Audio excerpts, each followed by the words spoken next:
Hey guys, and welcome back to another video. Today we want to take a look at whether we made the wonder possible.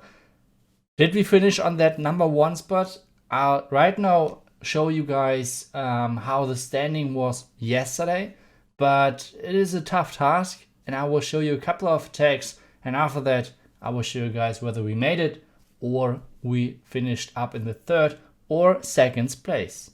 The first attack is going to be from Parse, and he is showing how strong those dragons actually are, and that no one, like right now, no one should use dead zones. It's like a scream for, hey, triple with me with dragons, please, because before that you could do that, because the only, or like the biggest counter to that was mainly the miner. The miner right now isn't in the best spot, sadly, but miners right now are a little bit base dependent and trap dependent. They're very risky to use. They can triple, but at the same time, it's a really high risk.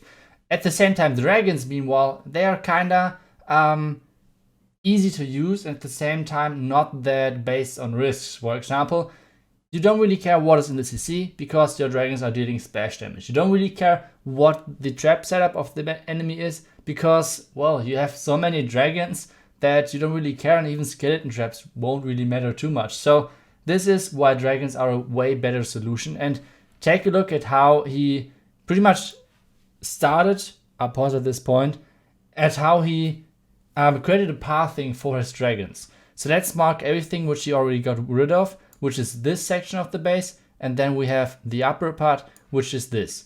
Which means the dragons, if we combine the dead zones to this, the dragons have clear pathing through the base.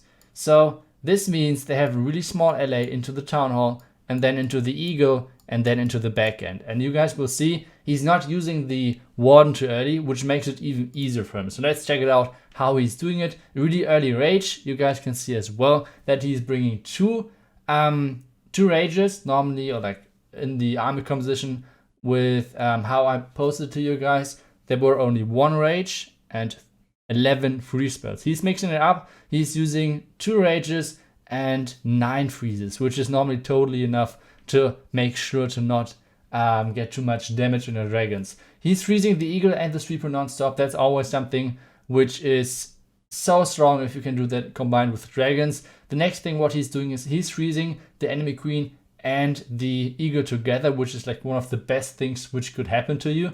And then you see he's getting into the last air defenses with the rage, and the last air defense on this base he's going to wreck with the slammer. He still has a couple of free spells left, which he's deploying onto the last air defense just to make sure that the slammer staying alive a little bit longer. And you guys see on the right side, the dragons are slowly dying, but it won't matter because we have so many dragons left on the left side, and in addition to that, the slammer. He opened the slammer. Or no, I think it was a black mine which opened the slammer, but he still has the free spell which he can use for the Inferno Tower and the Arch Tower. And this means if this Inferno Tower and the Arch Tower are going down, we have only the Wizard Tower as last remaining defense. But maybe even that is going to fall because there are still loons alive. He can one-hit the Inferno Tower and sadly not the Wizard Tower, but this is going to be a triple nonetheless. Too many dragons are still alive, and the time is fine as well. So really nicely done by Parse,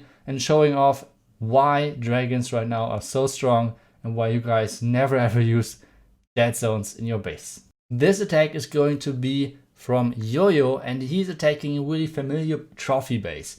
Why is this base that good? It's kind of simple. Like, you normally have the town hall on the left side like this guy, but it's normally a little bit more deep, which means you can't reach it from the outside. So this guy made some really bad tweaks to the base. The tower is normally more inside, and there are no traps, like not too many traps around the town hall, which makes it really hard to get through the back end because you have normally all of the traps over there. So this makes this base one of the best trophy bases of the last couple of seasons, and it defended really well about like over a really long time, which is normally really rare on those anti-2-step bases. Normally you see people really easily and fast figuring out a way on how to triple those, and then you have to once again switch it up. But this base was at the top for a really long time, and let's see how Yo-Yo is doing it. He took out the Town Hall, he took out the enemy heroes, so at this point he could do the Hog Riders as well, but normally for most of the players Lalo is the first choice because it's just safer if you can execute it. The next thing which he's doing, he's always deploying a group of his loons onto every single defense. Just make sure that his loons are always flying towards the core and not like flying, I don't know, like in different directions. They always need to fly into one direction. That's always the best thing which can happen. So if you can manage to do this, you are going to master Lalo slowly. Really nice rage into the core, which is leading all of his loons into the sweeper and into the eagle a little bit later. Nicely timed war ability, and now he has still one heal spell left to make sure that none of his loons will die. The last haze is leading the last loons into the air defense, and this means this wizard tower is getting tanked forever, and the rest of the loons can clean everything up. So nicely done by Yo-Yo, and this is how you can easily triple the space. Really well done by him, and the cleanup is just yeah, a little bit annoying, so we will skip that, and I will show you guys the next attack, and yeah, at the end of the video, obviously the result, how we finished. The next attack is going to be once again from Parsi, who had a hell of a week, so well done to him. And he's showing us one of the strategies which are right now one of the weaker ones normally, but if you can figure out a really nice entry, this strategy will make it work as well. That's another thing right now which is really, how do you say that, which is really special, because you can right now use nearly every single strategy if the base is fitting for that. A little bit earlier it was like really Lalo and at some point Hog heavy, but this completely changed. You have so many different possibilities to actually triple a base. So this one is going to be the Kill Squad Hog Rider attack. And if you guys wonder why the heck is he bringing the ram to actually open only one wall, the answer is pretty simple. Like if he had to use wall breakers, they would have targeted this or this wall first, because the builder hut was a little bit deeper inside, which means they were not touching, or the builder hut was not touching the wall, which means the wall breakers would have targeted the wrong wall, which could have messed up the pathing. So this was one of the reasons why he did not bring the wall breakers in here. So the next thing is that a couple of troops are walking, a bit unfortunate, because the funnel wasn't perfect and the Tesla popped up over here, which was really annoying. But you still see, he, like so far, this is what he has taken out with his kill squad, which he will take with his kill squad, and this is huge. Like just check out how much value this queen and this kill squad in the end had. This is crazy. He still has 3 heal spells overall for the backing of this base, which means he can pretty much heal the Hog Riders non-stop, which is crazy. And then this really nice Hog Rider in combination with the wizard for one of the outside archer towers.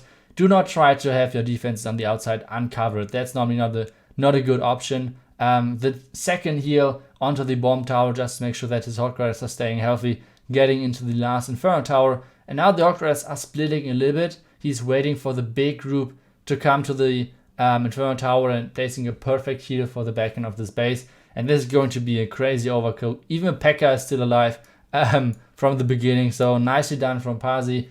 Really, really well played. And a crazy value kill squad. Like, this is kind of rare to see nowadays. So let's check out the next attack.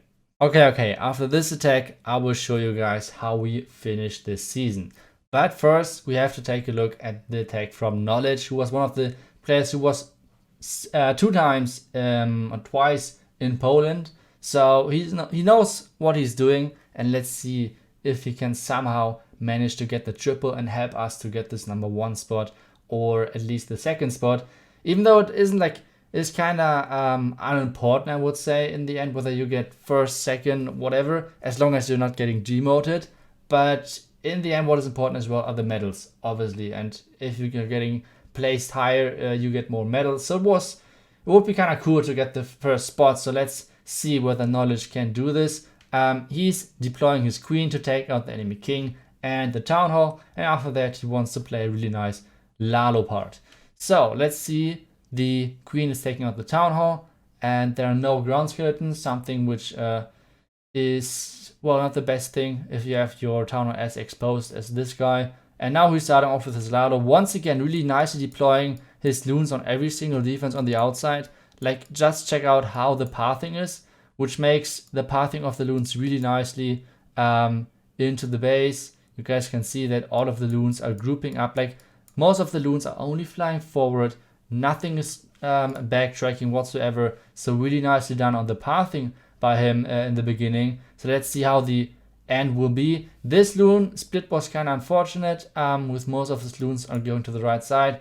But he's reacting perfectly with the haste and with the heal spell just to keep them alive. And this is totally enough because the other side is getting tanked by the Slammer. And you see how many loons are still alive. We have still the Slammer not being destroyed. So this is crazy. And we have no more heal, like no more spells of all. But there's still one haste spell activated, which is leading all of the loons into the last remaining defenses. And this is going to be a really nice triple by Knowledge. Nicely done by him. And this is going to be a triple, which means we have a chance for this first place. If you guys remember the stats in the beginning, it was really close. We needed a couple of triples. So let's see how this finished. And you guys see 1 star difference. This was so crazy close. Mainly because we lost so many wars because of swagged attacks. But still, first place, that's all what matters. And we get